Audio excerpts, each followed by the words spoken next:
जैसे बीजेपी कह रही है कि ये पाकिस्तान की भाषा बोल रहे हैं और सेना का अपमान है, माफी मांगने का सवाल माफी का मांगो। लेकिन आपके हिसाब से स्टेटमेंट गलत था क्या सर? बिल्कुल। ऑपरेशन सिंदूर को लेकर पृथ्वीराज चव्हाण ने बयान दिया और फिर अब माफी मांगने से मना कर रहे हैं। इस बयान के सामने आते ही देश भर में नाराजगी है। ऑपरेशन सिंदूर वो सैन्य कार्यवाही जिसे भारत की रणनीतिक ताकत के तौर पर देखा गया, लेकिन इसी ऑपरेशन को लेकर चव्हाण का बयान अब देशभक्ति बनाम राजनीति की बहस में बदल गया है। आप देख रहे हैं पंजाब केसरी टीवी, मैं हूं रंजना।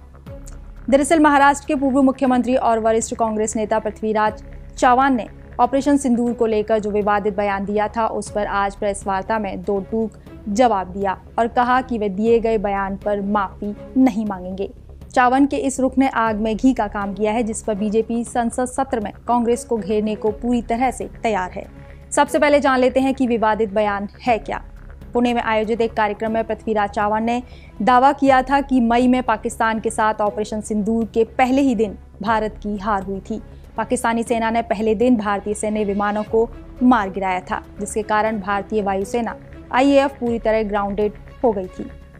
उनके इस बयान पर देश में हड़कंप मच गया।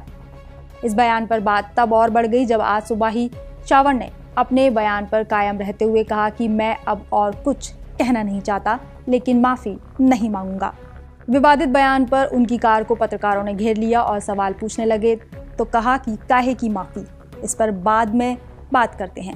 जैसे बीजेपी कह रही है कि ये पाकिस्तान की भाषा बोल रहे हैं और सेना का अपमान है, आप कुछ क्लैरिफिकेशन देना चाहेंगे कि आप? मैं बाद में आराम से बात करूंगा, अभी आराम से बात करेंगे। तो आपको जो बयान है उस पर आप माफी मांग रहे हैं? बिल्कुल सवाल नहीं उठता, बिल्कुल सवाल नहीं उठता। हाँ जी सर, सवाल नहीं उठता। सवाल मैं बात करूंगा ना डिटेल में। माफी मांगने का सवाल माफी का मांगो। लेकिन आपके हिसाब से स्टेटमेंट गलत था क्या सर? बिल्कुल। लोग मीडिया में वही सब जगह ऐसे ही चला कि अपमान हुआ है। मैं करूंगा, डिटेल बात करूंगा जी। I will talk to media properly. So are you apologising right now? Out of the question. Okay, my right to ask questions. अभी ये मत लो यार। अच्छा ठीक, बिल्कुल, मेरा राइट है, constitution gives me right to ask questions. चल अभी ओके। एक तरफ जहां चव्हाण अपने बयान पर कायम है, वहीं दूसरी तरफ विपक्ष भी उन्हें घेरे हुए है। बीजेपी नेता सैयद शहबाज हुसैन ने कहा कि कांग्रेस देश के खिलाफ बयानबाजी कर रही है। कांग्रेस देश के खिलाफ बयानबाजी कर रही है।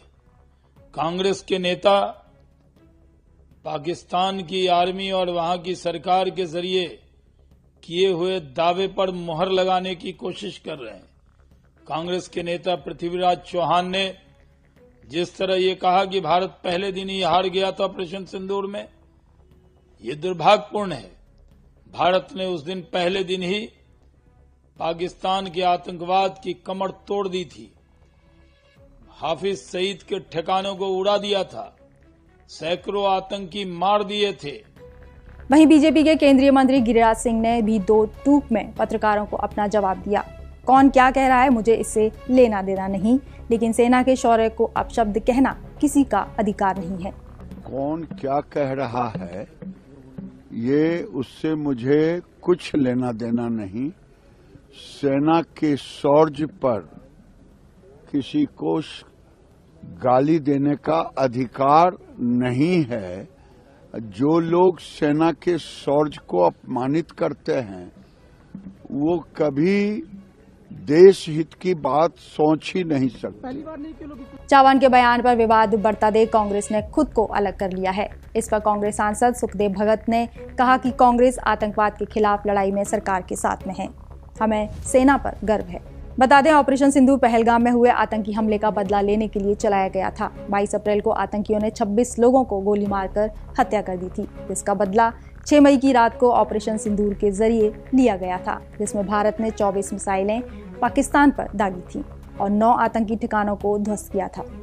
बहरहाल पृथ्वीराज चव्हाण ऑपरेशन सिंदूर पर दिए गए अपने बयान पर अडिग हैं, माफी से साफ इनकार कर चुके हैं, लेकिन सवाल अब उनके बयान से बड़ा हो चुका है। ये सिर्फ एक नेता की जुबान का मामला नहीं है, ये देश की सेना के सम्मान का सवाल है। अब देखना ये होगा कि सियासत इस आग को और भड़काती है या कोई जिम्मेदारी तय करती है। फिलहाल के लिए इतना ही। देखते रहिए पंजाब केसरी टीवी। नमस्कार। हमसे जुड़े रहने के लिए हमारे YouTube चैनल को सब्सक्राइब करें और नई वीडियो की नोटिफिकेशन के लिए बेल आइकॉन को दबाएं।